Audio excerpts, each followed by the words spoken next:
Hello, তোমরা কেমন আছো? আশা করি ভালো আছে। দিনটি ছিল আমার 6th অ্যানিভার্সারির দিন। আমরা যেটা কাটাতে গেছিলাম তাকদা হোমস্টেতে।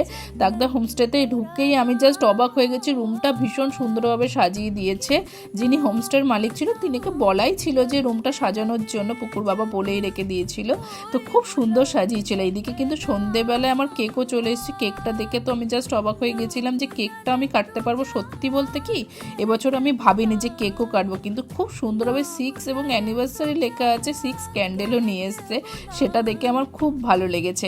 এইদিকে কিন্তু আবার সঙ্গে সঙ্গে আমাদের বনফায়ারও করে দিয়েছে, কারণ আমরা যখন বললাম আমরা বনফায়ার করতে চাই, উনি বললো ঠিক আছে বনফায়ার করে দিচ্ছি। তার সাথে আবার বারবিকিউ ছিল। আর একটা জিনিসও আছে, যিনি হোমস্টের মালিক তিনি কিন্তু ভীষণ সুন্দর গান করে। তো গানগুলো তো তোমাদের শোনাবই, তার সঙ্গে কিন্তু সঙ্গে থাকতে হবে গান শুনতে গেলে। এইদিকে পুকু কিন্তু একটা ফ্রেন্ড পেয়ে গেছে, যিনি হোমস্টে ছিল তারই মেয়ে।